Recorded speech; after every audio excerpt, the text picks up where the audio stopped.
પોરબંદર જિલ્લાના રાણાવાવ તાલુકામાં આવેલી જાંબુવતી ગુફા, જે જાંબુવન ગુફા તરીકે પણ ઓળખાય છે, નો ઇતિહાસ રામાયણ અને મહાભારત કાળ સાથે જોડાયેલો પૌરાણિક અને અત્યંત રસપ્રદ છે. આ ગુફા આશરે 9000 વર્ષ કરતાં પણ વધુ જૂની હોવાની માન્યતા છે. મહાભારત કાળની પ્રચલિત કથા અનુસાર યાદવોના આગેવાન સત્રાજીત પાસે એક ચમત્કારી સ્યામંતક મણિ હતો, જે રોજ પુષ્કળ સોનું આપતો હતો. મણિની ચોરીનું આળ સત્રાજીતનો ભાઈ પ્રસેન આ મણિ પહેરીને શિકાર કરવા ગયો, જ્યાં એક સિંહે તેનો શિકાર કર્યો. એ સિંહને મારીને રીણરાજ જાંબુવન તે મણિ પોતાની ગુફામાં લઈ આવ્યા. બીજી તરફ દ્વારકામાં ભગવાન શ્રીકૃષ્ણ પર આ મણિ ચોરવાનો ખોટો આરોપ લાગ્યો.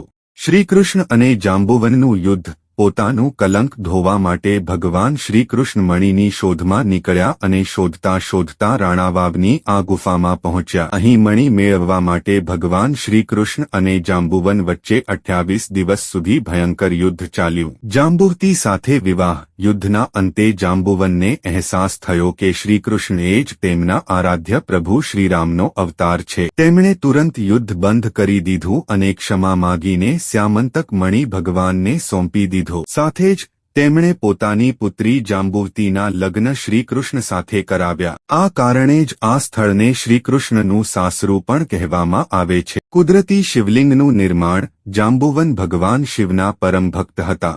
આ ગુફાની સૌથી મોટી વિશેષતા એ છે કે તેની છત પરથી સતત પાણીના ટીપાં નીચે ટપકે છે, જેના કારણે ત્યાં સ્વયંભૂ શિવલિંગનું નિર્માણ થાય છે. પાતાળેશ્વર મહાદેવ. ગુફાની અંદર અસંખ્ય નાના મોટા શિવલિંગ આવેલા છે, જેમાં મુખ્ય શિવલિંગ પાતાળેશ્વર મહાદેવ તરીકે પૂજાય છે, જેના પર કુદરતી રીતે જલાભિષેક થાય છે. ભૂગર્ભ સંરચના. બરડા ડુંગરની તળેટીમાં આવેલી આ ગુફા જમીનની અંદર વિસ્તરેલી છે. સાંકડી પથ્થરની સીડીઓ ઉતરીને અંદર જતા વિશાળ ઓરડા અને ભોંયરા જેવા માર્ગો જોવા મળે છે. આવા જ વિડિયો જોવા માટે અમારી ચેનલ સબસ્ક્રાઇબ કરો.